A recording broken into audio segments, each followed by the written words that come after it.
नमस्कार। स्वागत है आपका। आज हम आपको बताते हैं मंगल ग्रह जब अस्त होते हैं कुंडली में तो उनको क्या प्रभाव देते हैं, पूरी कुंडली में उनका हमारे जीवन में क्या इफेक्ट होता है। हमने अपने पिछले वीडियो में आपको बुध और गुरु के अस्त होने के बारे में और शुक्र के अस्त होने के बारे में बताया। अब हम आपको बताते हैं अगर मंगल ग्रह अस्त होता है। देखिए, मंगल जो है हमारे शरीर में ऊर्जा, ब्लड, हमारी जो साहस होता है, जो हमारा पराक्रम होता है, इन सबको डिनोट करता है।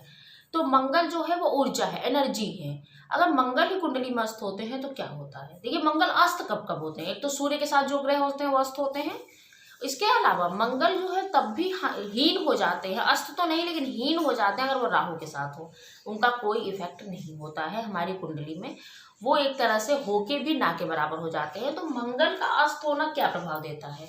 देखिए, अगर मंगल ग्रह प्रथम भाव में अस्त हो गए हो तो उस जातक की जिंदगी में खून की कमी, साहस की कमी, पराक्रम की कमी, वो बहुत दबा दबा स्वभाव का होगा, व्यक्तित्व में कमी होगी।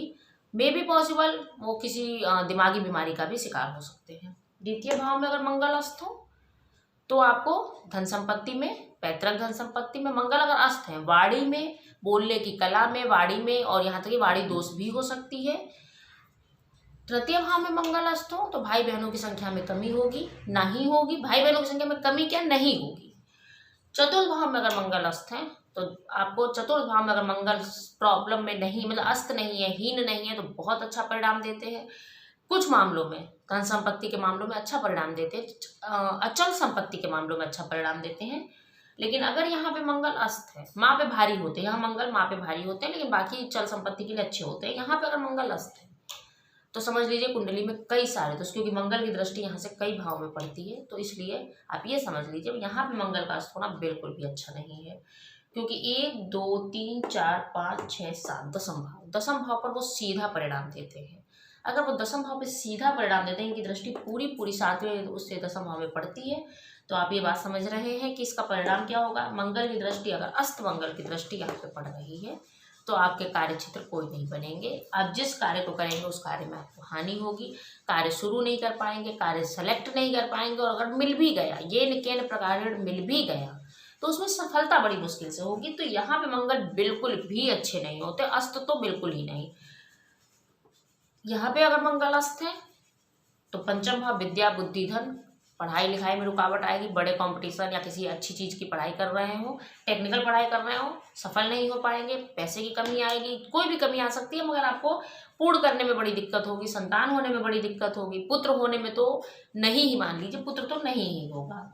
यहाँ पे मंगल अगर अस्त है तो आपको रोग शत्रुओं को बढ़ावा देंगे, चीज़ों को क्योर होने में दिक्कत आएगी। कोई बीमारी होगी तो जल्दी पकड़ में नहीं आएगी, वो क्योर नहीं होगी। अगर कोई कानूनी विवाद में फंस गया तो उसमें हारने की संभावना बनेगी। यहाँ मंगल होना वैसे भी मंगल ही बनाता है। दूसरी बात, अगर यहाँ पे मंगल अस्त है तो आपको मंगल ही तो नहीं बनाएगा, मंगल के असर को तो कम करेगा, मगर द्विविवाह का योग दे देगा। और मंगल का अस्त होना, सप्तम भाव में मंगल है और अस्त है, ये अच्छा नहीं हो। अस्त ना हो तो फिर भी अच्छा है, लेकिन अगर है और अस्त है तो इसका जीवन पे प्रभाव पड़े। आपकी दाम्पत्य जीवन एक तरह से नीरस रहेगी, बिना किसी उत्साह के एक तरह से चलती जाएगी, बट उसमें कोई खास बात नहीं होगी। उसमें कोई उत्साह, कोई प्रेम, कोई एक दूसरे के प्रति अंडरस्टैंडिंग में जबरदस्त कमी होगी। यहाँ का मंगल अस्त है, आयु की कमी देगा। यहाँ पे अगर ससुराल भाव से भी दूरी बनाएगा।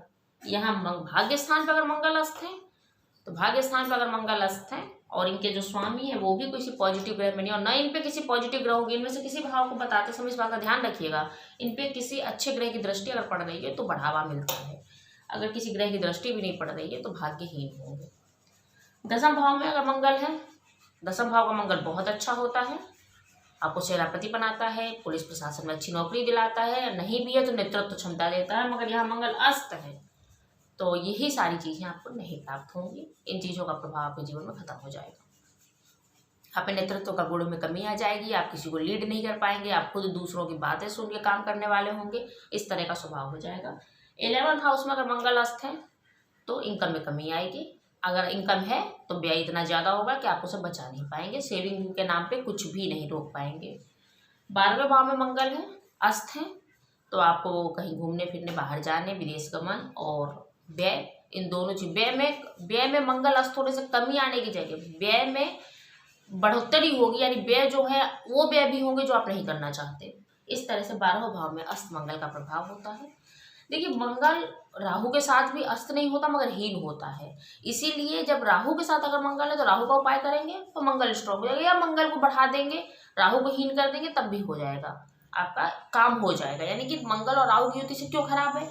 राहु मंगल को सेनापति है मंगल देवताओं के, उसके बावजूद उन्हें हीन कर देता है।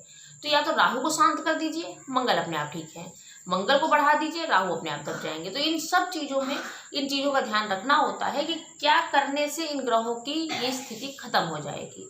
लेकिन अस्त अगर मंगल है तो उसका उपाय मत कीजिएगा, कोई अस्त ग्रह का उपाय कम किया जाता है। हाँ, किस भाव में बैठे उस पर किस ग्रह की दृष्टि है उसको अगर बढ़ावा देंगे तो ये समस्या, आपके जीवन में जो समस्याएं आ रही हैं, जो कार्य रुक रहे हैं, जो भी इनमें से कोई भी समस्या आ रही हो और कुंडली में मंगल अस्त आ रहा है, तो इनमें से कोई भी कार्य करेंगे तो सफलता मिल जाएगी, बशर्ते उसके लिए किसी अच्छे ज्योतिष से परामर्श लें।